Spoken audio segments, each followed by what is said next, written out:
नमस्कार दोस्तों। आज मैं जो सहजीवन साथी की जो बात चल रही है, जो अभी दिल्ली में श्रद्धा हत्याकांड हुआ है, इस तरह की घटनाएं देश में कई जगह पर घट रही हैं।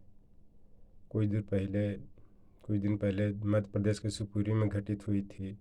उसके बाद पुनः दिल्ली में घटित हुई थी। तो ये घटनाएं क्यों घटित हो रही है, इसी का मैं विश्लेषण कर रहा हूँ और इसको कैसे रोका जा सकता है, इसका भी समाधान बता रहा हूँ। तो मैं आपको बता देना चाहता हूँ कि सहजीवन साथी जो है, जिसको लिव इन रिलेशनशिप कहते हैं, इसमें जो जो फ्रेंड होते हैं, एक दूसरे को कहीं मान लिया जाए कि वर्क प्लेस पे, यूनिवर्सिटी, कॉलेज, स्कूल में मिलते हैं। उसके बाद कुछ लंबे समय तक एक दूसरे से जानने के बाद ये अपना कदम आगे बढ़ाते हैं।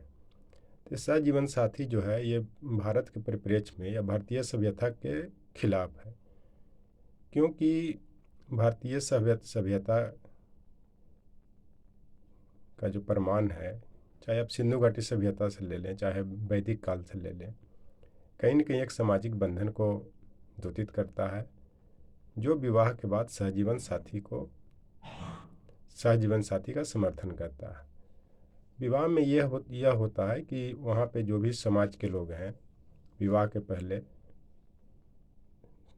हर समाज के, चाहे लड़की पक्ष के हो चाहे लड़का पक्ष के हो, उनके परिवार से मिलते जुलते हैं, समझते हैं।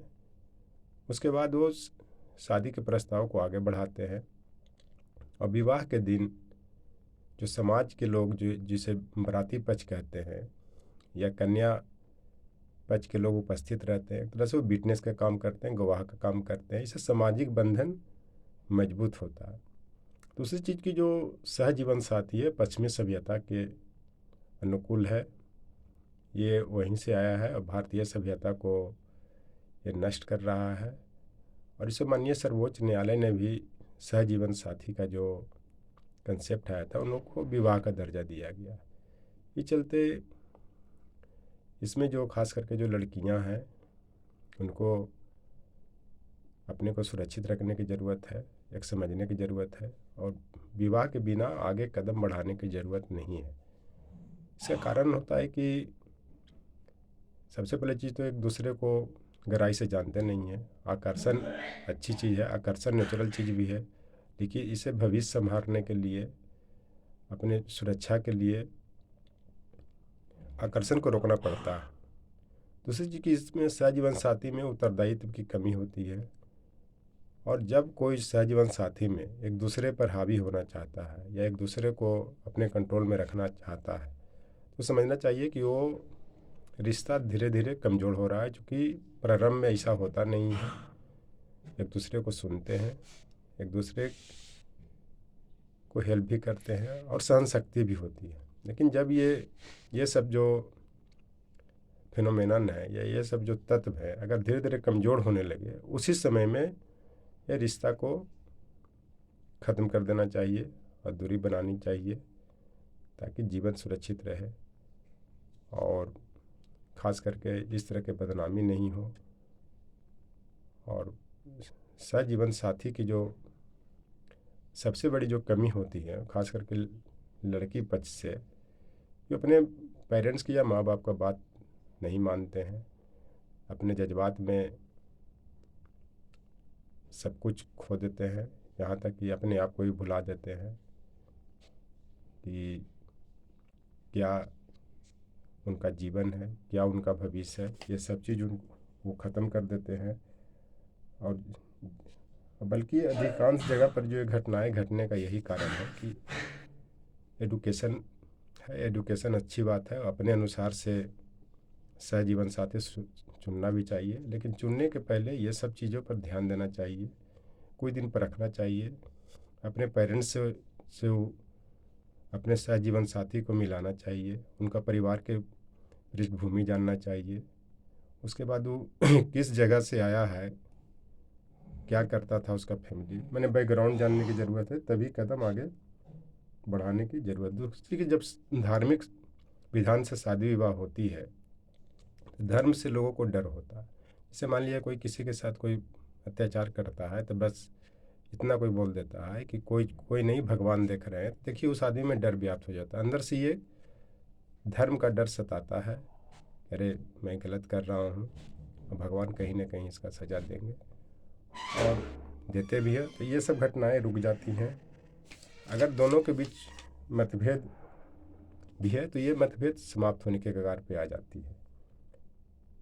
और दूसरी चीज़, जब मतभेद भी होते हैं तो जिस दिन विवाह का दिन के लोग जो सहजीवन साथी हैं याद करते हैं कि इस तरह से मेरी धार्मिक विधान से विवाह हुई है और किस तरह से मैंने सात फेरा लिया, अग्नि का साक्षात दर्शन करके लिया, या जो भी धर्म विधान हो, चाहे जिस धर्म में भी हो, उसको याद करते हैं और डर भी व्याप्त होता है, मतभेद भी दूर होते हैं। कुछ दिन के लिए भले उनके बीच वार्तालाप नहीं हो, लेकिन वो धीरे धीरे वो मतभेद समाप्त हो जाते हैं, और वो मतभेद समाप्त होने के कारण फिर पुनः वो जीवन शुरू हो जाती है। और जीवन शुरू होने से फिर एक नया संबंध मजबूत होता है, और नया संबंध मजबूत होता है तो आपसी रिश्ते भी मजबूत होते हैं। और इसमें जो सबसे बड़ी चीज़ है कि ऐसे संबंध पा करके महिलाएं खास करके खालीपन और भय के वातावरण में रहते हैं, क्योंकि खालीपन इस कारण कि उनकी जो फैमिली पृष्ठभूमि है वो लगभग ख़त्म हो जाता है। उनके आसपास के जो भी फैमिली मेम्बर रहते हैं वो दूर हो जाते हैं, भय के वातावरण में भी जीते हैं कि कब क्या हो जाए, कौन मेरे साथ रहेगा, कौन साथ देगा नहीं देगा, ये सब खत्म हो जाता है। और भावनात्मक संबंध होने के बावजूद भी रिक्तता मजबूत होती है। मान लिया जाए सहजीवन साथी के साथ एक भावनात्मक लगाव है, फिर भी रिक्तता कहीं ना कहीं लगता है कि मेरे साथ कोई नहीं है, आगे क्या होगा नहीं होगा, भविष्य मेरा क्या है, कैसे मैं मजबूत होऊंगा, ये सब चीज़ें आ जाती हैं। और इसी कारण से व्यक्तिगत इच्छा रखने वाली लड़कियां न केवल प्रेम के सही मायने समझते हैं, बल्कि भविष्य सुरक्षा के बारे में भी सोचें। मेरा कहना मतलब सिर्फ प्रेम ही एक चीज़ नहीं है। जब जीवन बचेगा तो देश, समाज, परिवार सब कुछ के लिए कीजिएगा, और हर आदमी, हर बच्चा, हर लड़की, हर लड़का देश का भविष्य होता है, और इस भविष्य संभालने के लिए अपने को भी कुछ सहना पड़ता है, देश के लिए सहना पड़ता है। और इनकेस मान लिया जाए सच जीवन साथी बनाते हैं या एक दूसरे को चुनते हैं, तो उसमें सबसे बड़ी चीज़ टॉलरेंस पावर होना चाहिए, सहन शक्ति होनी चाहिए, तभी ये रिश्ता सफल होता है। ना तो रिश्ता किसी के बीच नहीं चलता है, चाहे माँ बाप के बीच हो, भाई बहन के बीच हो, प्रेमी प्रेमिका के बीच हो। इससे सहन शक्ति होना जरूरी है। इस पर एक शेर भी कहा गया है, रिश्तों को निभाने के लिए बहुत कुछ सहना पड़ता है, थोड़ा अपनी कहना और थोड़ा सुनना भी पड़ता है। कहने का मतलब कि जब रिश्ता निभाना है तो दूसरे को समझे, सुने।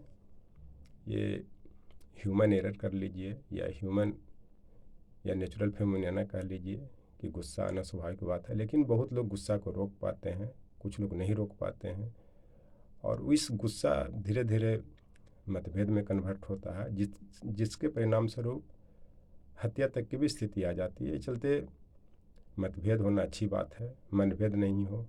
और ख़ास करके जब सहजीवन साथी एक दूसरे को चुन लेते हैं तो सारा प्रॉब्लम कहीं ना कहीं आपको दूसरे तरफ आकर्षण ले जाता है, जिसके कारण ही मतभेद होता है। चाहे लड़की हो चाहे लड़का हो, ये आकर्षण कहीं और जाता है, फिर कहीं और अफेयर्स करते हैं, जिसके कारण ही हत्या तक का परिणाम पर पहुंचते हैं। क्योंकि जब लास्ट स्टेज पर हत्या का परिणाम आ रहा है, परिणाम आने वाला है, तो कहीं ना कहीं दिल में, मन में कोई और चलती रहती है। इसी कारण ऐसी घटनाएं घटित होती है। और जहाँ तक मुझे लगता है कि ये सब चीज़ करने के पहले, फिर भी सहजीवन साथी या लिव इन रिलेशनशिप बनाने के पहले विवाह जैसे जो संस्था बना है उसको आप लोग फॉलो करें, चाहे जिस जाति के, जिस संप्रदाय के हों, चाहे जहाँ के भी हों, आप इसको फॉलो करें। अपने परिवार के साथ आएँ, परिवार को बात माने, क्योंकि माँ बाप कभी भी किसी का बुरा नहीं सोचता। चाहे कोई भी माँ बाप बन जाए, सहजीवन साथी भी माँ बाप बनते हैं तो भी अपने बच्चे का भला ही सोचते हैं। चलते इस पर ध्यान देने की ज़रूरत है। और दूसरी चीज़ की रिश्ता को इतना भी नहीं चाहें, या अपने सहजीवन साथी को इतना भी नहीं चाहें कि उसके बिना नहीं रह सकते हैं, या उसको इतना अपने आप को कमज़ोर न बनाएं कि आप लड़ने लायक भी नहीं हो, आप मुकाबला भी नहीं कर सके। इस पर एक शेर भी कहा गया है, किसी रिश्ते को इतना भी मत चाहो कि वो तुम्हें कमज़ोर बना दे, सीमा में रखो अपने जज्बातों को ताकि कोई अंदर से नहीं ला दे। मतलब चूँकि आप जब इस क्षेत्र में आते हैं तो ये मान के चलिए कि एकदम अकेला है, आपके साथ कोई नहीं है, क्योंकि सारा डिसीजन अपने से लोग लेते हैं। न इसमें माँ बाप का डिसीजन होता है, न फ्रेंड का डिसीजन होता है, न कोई इसका विरोध करता है, न इसको कोई सहमति देता है। खास करके शहरी क्षेत्र में, क्योंकि महानगर में किसी से ज़्यादा किसी से कोई मतलब नहीं होता है। गांव में एक खबर भी आग के चिंगारी की तरह फैलता है, क्योंकि सब गांव में एक सोशल इंस्टीट्यूशन है कि कोई ना कोई मिलते जुलते रहते हैं, चाहे महिला हो चाहे जेंट्स हो। लेकिन शहरीकरण में ये ऐसा नहीं होता, एक दूसरे से ज़्यादा मिलते जुलते नहीं, सब व्यस्त रहते हैं, सब अपने काम में व्यस्त रहते हैं और कोई किसी से मतलब नहीं होता। ये चलते ये जज्बातों को संभाल के रखे, कोई अंदर से हिला नहीं पाए, कोई डिसीजन लेने के पहले अपने आप को समझे, सोचे, दूसरे को भी समझे। आकर्षण होना अच्छी बात है, लेकिन आकर्षण को कैसे करना, चूँकि जीवन की बात होती है, लाइफ की बात होती है और ये भविष्य की बात होती है। चूँकि आप जिंदा रहेंगे, लाइफ में बहुत आएंगे बहुत जाएंगे, अच्छे रिश्ते बनाइए, यही मेरा रिक्वेस्ट है। Thank you.